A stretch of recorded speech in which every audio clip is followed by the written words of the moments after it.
What's going on, guys? My name's Josh, and I'm back today with another episode recap for The Real World Homecoming New Orleans Episode 6. Guys, can you already believe we're on Episode 6? Before we get started, if you could do me a huge favor and please like this video and subscribe to the channel. Now you better watch out because it's time to get this video started. Let's go.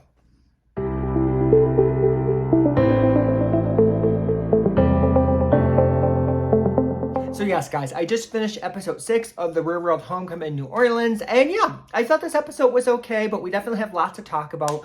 So the episode opens up with pretty much Danny is confronting Matt. Pretty much last episode, Matt had previously made a quote in the book saying Danny was negative, and I will say that I feel like a lot of Matt's quotes in this book were the real Matt and his real opinions on the roommates. I don't think he really cared for his roommates. That's just my opinion. After the original show. But pretty much, Danny confronts him about this and pretty much confronts him about, that, Matt did not think Danny's lifestyle was okay and how he thought being gay was wrong. And pretty much he confronts him about, does he still feel this way? And pretty much, Matt says he's a broken man. He does still think, Danny's lifestyle is wrong, and he just can't understand Danny's lifestyle. He apologizes for hurting Danny, but to me, it's a bullshit apology. It just seems like Matt is being careful with his words. It's more about him trying to still look good on TV and say the right thing, and he's more concerned with how he looks. And to me, it seems like his apology is not really genuine. It just seems a little rehearsed, and yeah, it just does not seem genuine to me at all. And I think ultimately this gives us our answer. Matt has not changed. He still thinks Danny's lifestyle is wrong. He still thinks being gay is wrong. And 22 years later, that has not changed. Danny pretty much calls Matt's way of thinking, it's kind of like love the sinner, hate the sin, where basically it's an attitude he's been dealing with his whole life, and he just overed the conversation. So pretty much where, these religious people will, say they love the person, but not fully love the person. They pretty much will love the person, but ignore, the stuff that they don't like. And he calls this a love the sinner, hate the sin mentality. And you can just tell, at this point, Danny's over the conversation. And Matt pretty much showed him who he really was. And I feel like Danny just, accepted it and was able to just kind of move on. He sees kind of Matt for who he is. So pretty much then Julie, she has a conversation with Matt, and she pretty much understands the situation. She says back in the day, she was in Matt's shoes where she didn't understand Danny's lifestyle. But now she sees it from Danny's perspective. It's about, the way she sees it is it's about the religious people's attitude and not about not fully embracing a gay person. And that's what Danny wants to change. It's less about maybe Matt as an individual, but more this way of thinking about, not fully embracing someone who's gay and only loving parts of them, but then still hating, the parts that they don't understand. Pretty much after Matt talks to the producers, and he says, this was really hard, and he doesn't want to deal with this. And my thing to this is, Matt, you signed up for the show just like everyone else did. You're gonna have, tough conversations. You expressed these beliefs in the original show, so yeah, you're gonna have to have these tough conversations. You have to earn your check just like everyone else has to earn this check. And I'm kind of glad he was put in a hot seat because he was very, I feel like, outspoken on the original show, how he thought, being gay was wrong. And yeah, so he needs to talk about this now. That's the whole purpose of this homecoming. We see then Julie talking to her husband, and she's pretty much filling him in on what's going on in the house, and he's going to be coming to New Orleans, and Julie wants him to visit the house to meet the roommates. Then we see Julie talking to Matt. She's pretty much talking about her crush on Matt in the original show. Matt said he never dated anyone on the original show, or he wouldn't date anyone on the original show. It wasn't necessarily about her because her religion did not matter. He wouldn't have dated anyone in the house. They start to have a conversation about Tokyo's hookups on the original show. Kelly kind of excuses herself, and she's just pretty much uncomfortable with the conversation. She just doesn't want to talk about hookups on the show. It makes her uncomfortable. And I think why, and this is my idea, to me it seems like Kelly doesn't want to talk about hookups on the show because to me it sounds like she doesn't want to talk about her hookups on the show. I don't think it has anything to do with any of the other roommates. I just feel like she doesn't want to talk about herself. So we know on the original show she dated Peter, and when she met Peter, he was in a relationship, he had a girlfriend, and that's when Kelly started dating him. He eventually broke up with his girlfriend, and they dated after the show, but it seems like to me that's what Kelly doesn't want to talk about. She doesn't want to talk about her relationship with Peter and how she met him. She did mention him, I think, last episode, but very briefly. And it's kind of crazy that we haven't had any incoming messages of Kelly and Peter, because that was a big part of her storyline in the original season. So I just don't think she wants to talk about Peter. I think that's where this whole thing's coming from. We do see a flashback of Kelly's home life. She's pretty much married to the actor Scott Wolf from Party of Five. And she has 3 kids, and he really encouraged her to, do the homecoming. And she just talks to Matt about missing her family. And she says if it gets too hard, she'll just leave. Nothing's stopping her from leaving. We then see a weird clip of Matt starting to dance. First of all, Matt has no reason to be judging anyone because he's doing those weird-ass dance moves. Just saying. Those dance moves are weird. And yeah, so I just thought that was weird. So Julie's husband, Spencer, visits the house. Pretty much Julie has 4 kids with them, 3 biological and 1 they adopted. And she says her pretty much that, her husband knows her full history, even her past with Jamie. And the roommates finally get to meet him. We kind of see all the other roommates besides Jamie get to meet, Spencer. And Julie keeps talking about Jamie to Spencer as well. And then we finally get to see, Spencer meet Jamie. And Jamie's fine. It's not awkward for him because honestly, I think whatever happened with him and Julie in the past is in the past for him. And I just don't think he looks at Julie that way. So this isn't really awkward for him at all.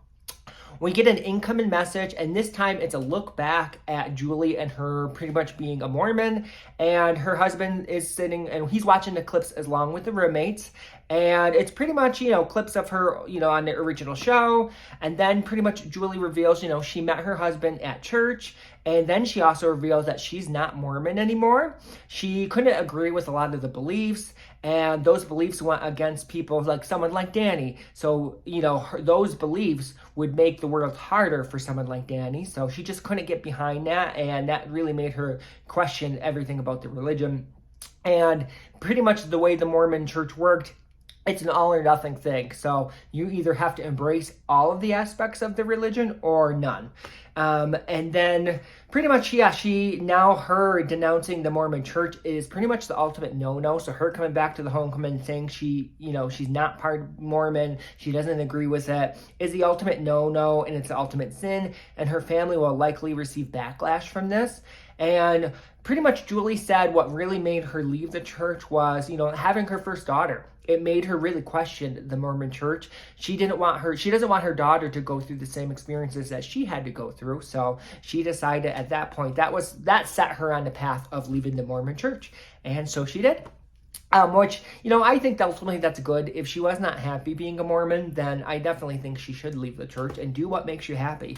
Don't, you are an adult, it's your life, live it the way you want, and if you don't want to agree with it, move on. That's kind of how I feel. And I'm kind of glad, Julie found whatever she needed to make her happy, and she went on that path rather than, maybe listening to her family.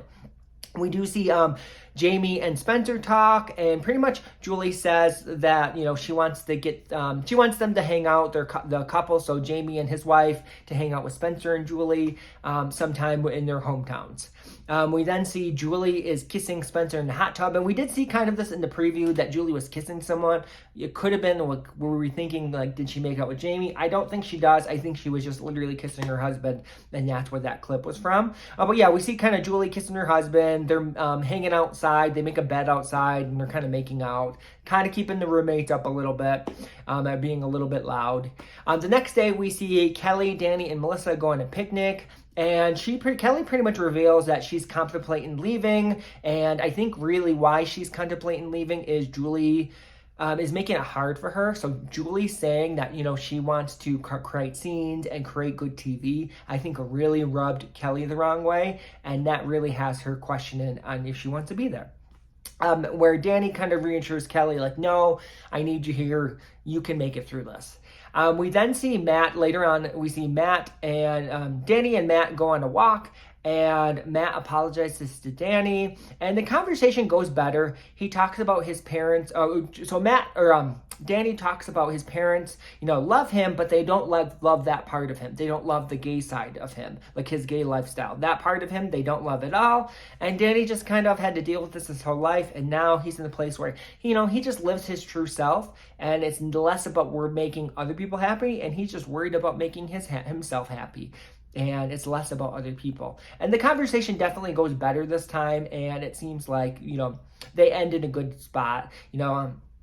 Matt apologizes again, but this time it does seem a little bit more genuine. I still don't think he agrees with, Danny's lifestyle, but at least they are able to kind of leave on a more positive note as far as the end of this conversation. We then see, so later then, Spencer leaves the house and Julie receives pretty much a phone call from her husband, and Spencer is just kind of freaking out, and I guess Julie created a Spotify list of songs, and Spencer is saying that, he thinks it's about Jamie. She made this list of songs, and it's about Jamie, this, Spotify list, which, first of all, that whole him calling her was just so weird. First of all, I don't know if Julie made a Spotify list of Jamie, but if she did, that's kind of embarrassing. But yeah, Spencer's confronting her about this, and it's hard to really know, I think, what's real and what's not real. Previously, we saw Julie saying she's going to make storylines, and she was telling her husband this. So I just really question any storylines that Julie has. Are they genuine or not? I think when she was talking about being a Mormon and leaving the church, I do think that was genuine. But this whole, does she still like Jamie? Is there still chemistry there? I don't really truly believe that any of that's real. I think she's just trying to create a storyline. And I think her husband calling her is also to try to create drama and create a storyline as well. I just question, maybe it's real, but I just question what's real or not with Julie because, that's what she said. She's gonna create storylines, and she said this to her husband. So, and then the episode ends with pretty much Julie and Jamie stay up late. They're kind of drinking, playing darts, and it's kind of keeping the other roommates up, and the other roommates are questioning, like, should they be up, drinking together since they're both married? Is that really, right? Or is that something that's inappropriate? So yeah, overall, I feel like this episode was okay. It's kind of like I said, it's just hard to question, what's real or what's not real with Julie. So I feel like a lot of her, what she was in a lot of this episode, but I just don't know what's real and what's not real of her. I'm definitely happy, that, Danny confronted Matt this episode and kind of put him in the hot seat. But yeah, we'll kind of see. So far, overall, though, I did enjoy this episode. It was nothing too crazy. And yeah, I've been still liking the season. But what did you guys think? Did you like this episode? What did you think about, Danny confronting Matt? Do you think Matt was generally, sincere in his apology, or do you think it was bullshit? What do you think about Kelly, talking about she wants to quit the show? I feel like Kelly hasn't had that hard time on the show to want to quit. So I think that's a little odd. And then what do you think about, Julie and Jamie? Do you think there's actually chemistry there, or is it all made up? Please leave your comments below, and as always, thank you so much for watching.